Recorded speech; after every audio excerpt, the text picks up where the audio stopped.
Carrot. Carrot? Pureed carrot? I love it. And tomato? And tomato, something like that? I promised it would be dietetic because I can see none of you have an extra ounce of flesh. Oh, well, I don't know. Dressing to hide. You're dressing to hide? No, now you're just tiny, tiny, and so are you. No, darling, not after that last baby, honey.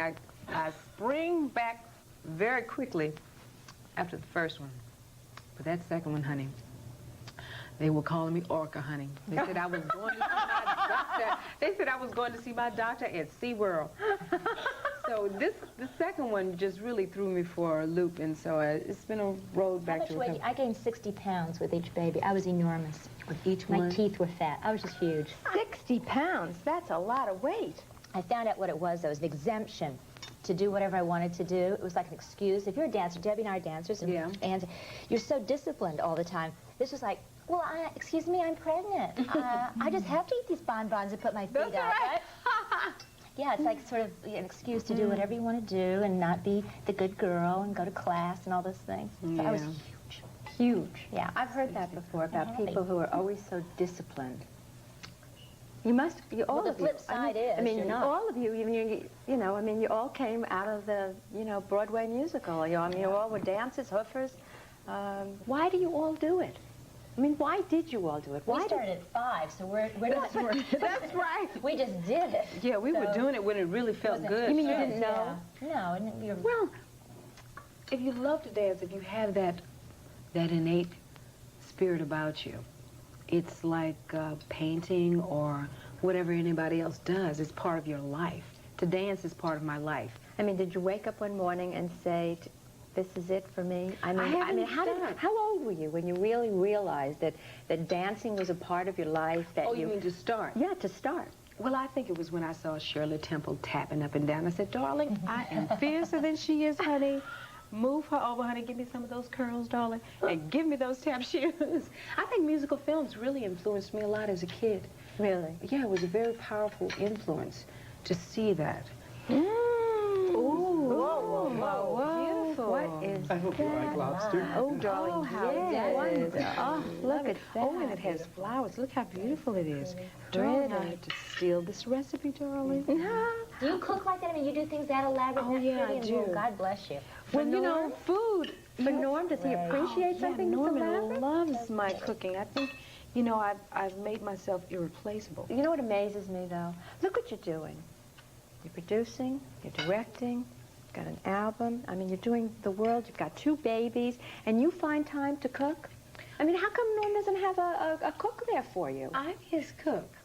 Yeah, but where do you find the time that makes you like a super person, a super woman? Are you superwoman? No, darling, it's wearing me out, honey. That Renaissance woman tag title is wearing me out. Well, I cooked for him before I came here. Me today? Yeah. Really? Yeah. Now, what would happen if you didn't cook? Then he'd be up there in Pollo Loco, honey. Green's barbecue. Do you cook? Yes. Yeah, well, what's the pause mean, Sam? It means that I grew up the same, I'm listening, and I bought very heavily into the Renaissance woman most of my life. And then I met a man who kind of reciprocates, and I got into a situation that I'm much more comfortable with because I was driving myself into the ground doing everything and feeling like I had to do everything. And now I delegate responsibility when I am busy so that, in other words, if I come home and I go to the studio at, say, 8 in the morning, I don't get home until 6, and I have to go in there and throw a meal together, the kids are going to be in bed at 8:30, and I'd rather spend the time with them and let somebody else cook. My cooking's not as good as hers, so we're not talking about, we're talking about apples and oranges here. They go, oh, this is good, Mom, you know. So my family's not losing out on any culinary gift. I knew it wasn't my area for the other day.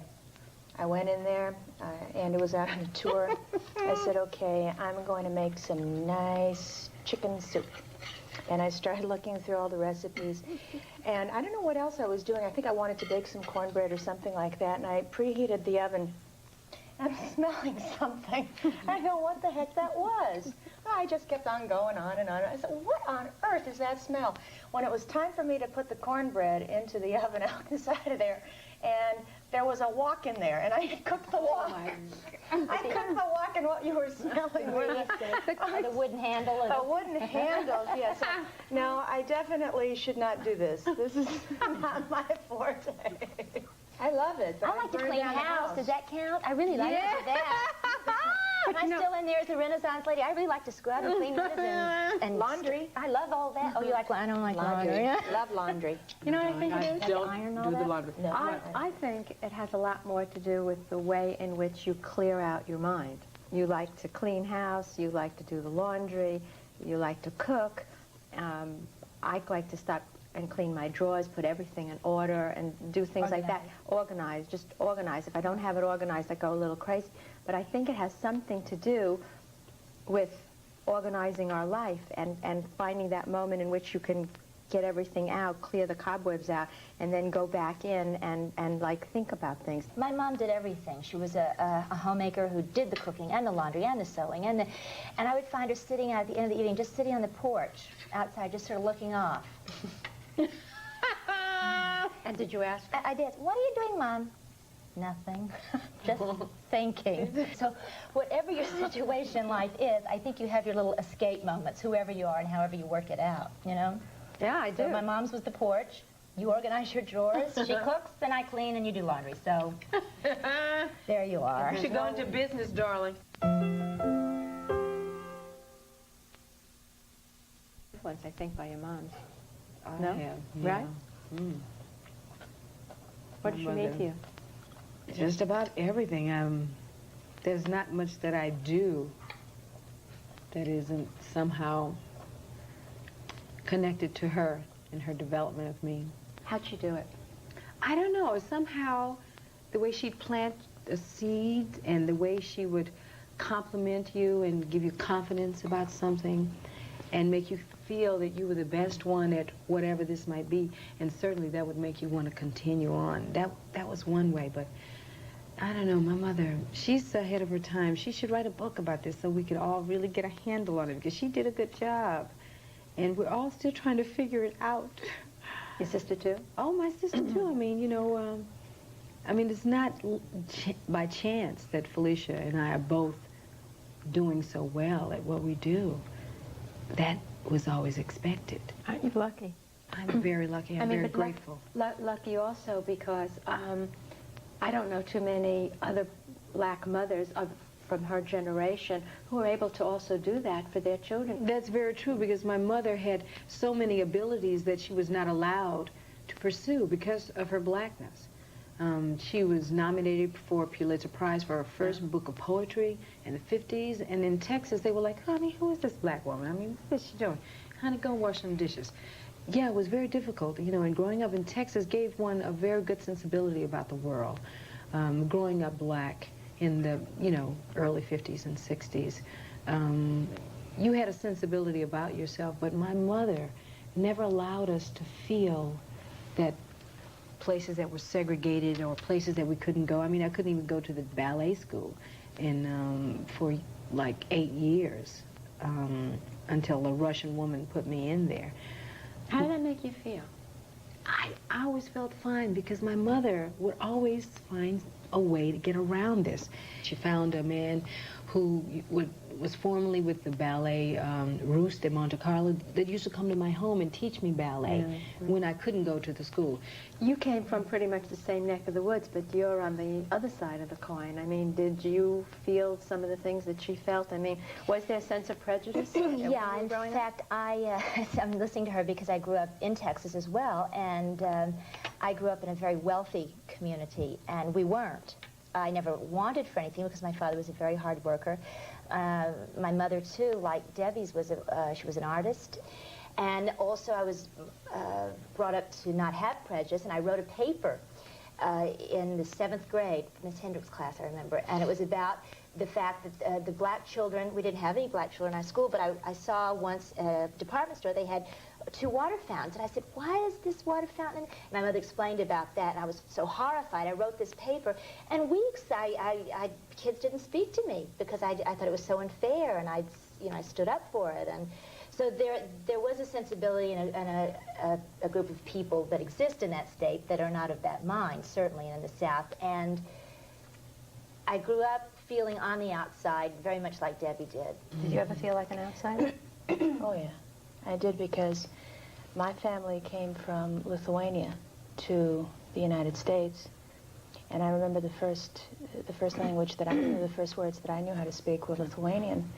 And I remember I was just a little tyke. We were outside, and I recall that I recall the laughter and feeling slightly different because I could not communicate with them. And as time went on, I always kind of felt like I was just a little bit slightly out of step. I don't feel that way now. Was she a good influence? I mean, a big influence on you? Yeah. Mama, oh, please. Instilled dogged determination, compassion. I can't do that, Mom. Why? You can do anything you want to do. I imagine it must have been difficult for your moms, especially in both your cases when both of you have had some tragedies that have come into it. I mean, physical tragedies and things like that, that a mother then has to look at her child who... I can't imagine it. Being a mom now, I can't imagine how they went through it. I mean, you Quite with your frankly. eye. I mean, that must have been some experience. It must have been. I mean, my child gets a cold, I'm a mess, so I can't imagine facing something that's serious about your child, your mom too. I mean, it's just got to be the deepest sorrow you could ever, and yet, like Anne's, my mother just, it was like tunnel vision that everything was going to work out fine. And you, Annie? Oh, yeah. Mama was with me. I had a really good family support system going. My dad was very supportive as well, and as that was concerned, he says, you were put on this earth to live. That's what you have to do.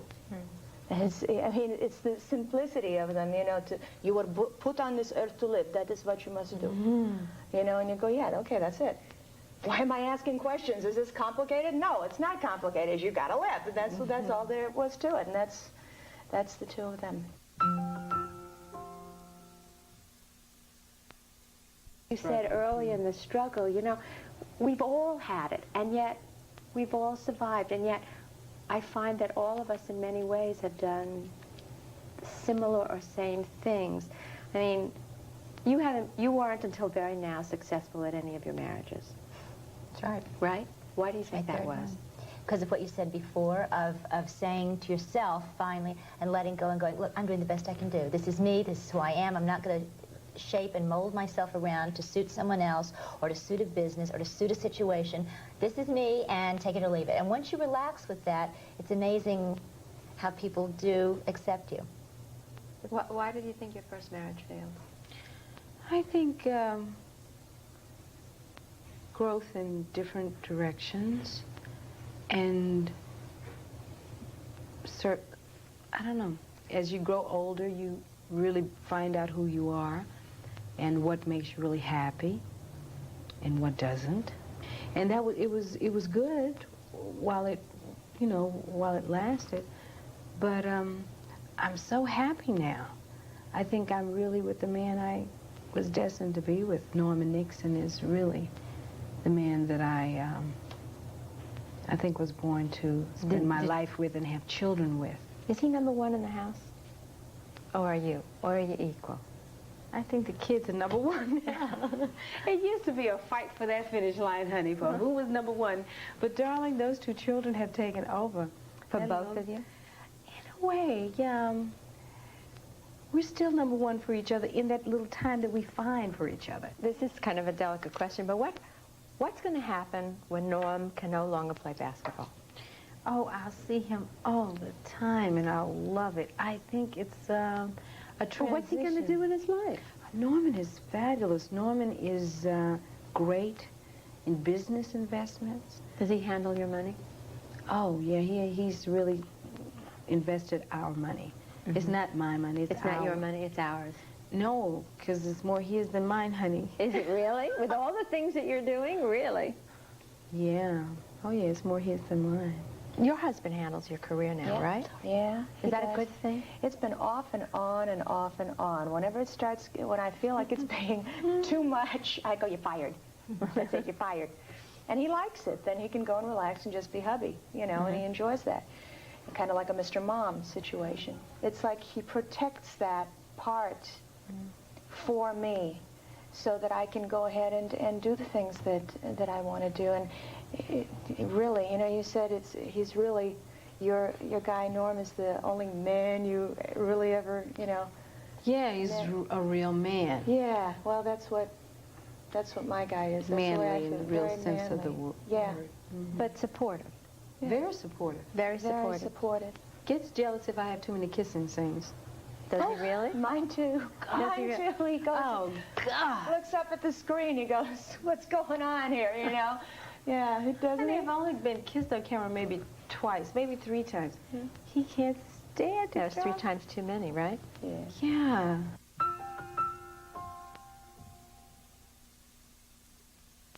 And, you know, I'm sitting here saying, I wonder how Anne's feeling about that. I know you've been wanting to have a baby.